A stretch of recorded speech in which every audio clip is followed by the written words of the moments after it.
बाबा, क्या हमको 84 लाख योनियों में जन्म लेना पड़ता है क्या? जैसे कभी कीड़ा बन गया, कभी सांप बन गया, कभी गाय, कभी पक्षी, कभी मछली, ये जन्म हमें लेना पड़ता है क्या?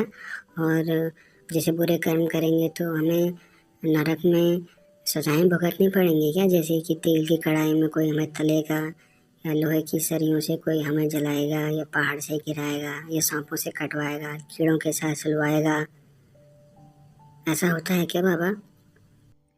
मेरे मीठे बच्चे, तुम बहुत मासूम हो जो दुनिया में फैली इन बातों से घबरा गए हो। शिव बाबा तुम्हें सत्य ज्ञान के आधार पर इन भ्रांतियों का उत्तर देते हैं। 84 लाख योनियां या 84 जन्म। बच्चे, मनुष्य आत्मा कभी भी जानवर, कीड़ा या पक्षी नहीं बनती। यह ड्रामा का अटल नियम है। मानव आत्मा का पाठ मनुष्य के शरीर में ही होता है। शास्त्रों में 84 जन्म कह दिया गया है, लेकिन वास्तव में पूरे कल्प यानी 5000 वर्ष के चक्र में एक आत्मा के अधिकतम 84 जन्म ही होते हैं। तुम मनुष्य से देवता बन सकते हो, लेकिन मनुष्य से कुत्ता या बिल्ली कभी नहीं बनते। क्या नर्क में तेल की कढ़ाइयाँ और शारीरिक सजाएं होती हैं? मेरे बच्चे, नरक कोई अलग से पाताल में बनी जगह नहीं है। जब मनुष्य के कर्म बहुत बुरे हो जाते हैं और वह विकारों जैसे काम, क्रोध, लोभ, मोह, अहंकार के वश होकर दुख देता है, तो उसकी मानसिक स्थिति ही नरक बन जाती है। और आत्मा को कोई आग की भट्टी में नहीं जलाता। जब आत्मा शरीर छोड़ती है तो उसके पाप कर्मों का बोझ यानी संस्कार उसे मानसिक पीड़ा और भारीपन देता है। अगले जन्म में उसे दुखद परिस्थितियां, बीमारियां या अशांत परिवार मिलता है। यही सजा है। बच्चे, जैसा बोओगे वैसा काटोगे। अगर तुम किसी को दुख दोगे तो वह दुख किसी न किसी रूप में तुम्हारे पास लौट कर आएगा। लेकिन यह सजा तुम्हें मनुष्य के रूप में ही भुगतनी पड़ेगी ताकि तुम उसे सीख सको। जानवर को कर्म और फल का ज्ञान नहीं होता, इसलिए आत्मा को सजा भुगतने के लिए मनुष्य तन ही मिलता है। डरो मत। डरने से पाप नहीं कटते, पाप कटते हैं याद से। मुझ पिता शिव बाबा को याद करो, इससे तुम्हारे पुराने पाप भस्म हो जाएंगे। आपसे कोई भी बुरा कर्म मत करो। सबको सुख दो तो तुम्हें भी सुख मिलेगा। बच्चे, भगवान डराने वाला नहीं बल्कि दुख हरता सुख करता है। तुम तो मेरे राज दुलारे बच्चे हो। सदा खुश रहो। तो 84 लाख ही क्यों बोला गया बाबा? उसे कम या ज्यादा क्यों नहीं बोला गया? कुछ तो मतलब होगा इस बात का। मेरे मीठे बच्चे, यह प्रश्न बहुतों के मन में आता है कि 84 लाख का यह आंकड़ा कहाँ से आया। शिव बाबा तुम्हें इसका बेहद का रहस्य समझाते हैं। संख्या का महत्व। शास्त्रों में जो 84 लाख योनियां कही गई हैं, वो वास्तव में 84 जन्मों की यादगार है। भक्ति मार्ग में समय के साथ ज्ञान में विस्तार हो जाता है, जिससे 84 की संख्या बढ़कर 84 लाख हो गई। जैसे किसी छोटी बात को बहुत बड़ा करके बताया जाए, वैसे ही 84 जन्मों की कहानी 84 योनियों में बदल गई।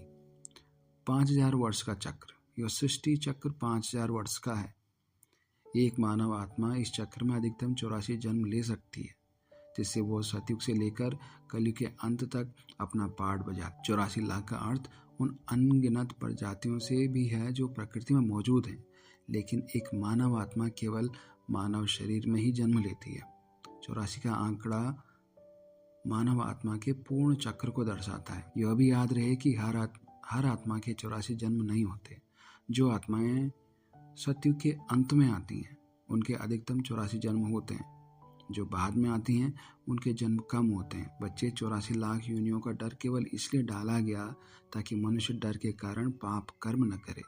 लेकिन सत्य यह है कि तुम मनुष्य से देवता बनने के लिए आए हो, न कि जानवर बनने के लिए। तो बाबा, 84 जन्म कैसे? मेरे मीठे बच्चे, तुम इस 84 के रहस्य को गहराई से समझना चाहते हो। शिव बाबा तुम्हें ज्ञान देकर और इस आधार पर इन जन्मों का स्पष्ट हिसाब बताते हैं। यह 5000 वर्षों का जो सृष्टि चक्र है, इसमें अधिकतम 84 जन्म होते हैं।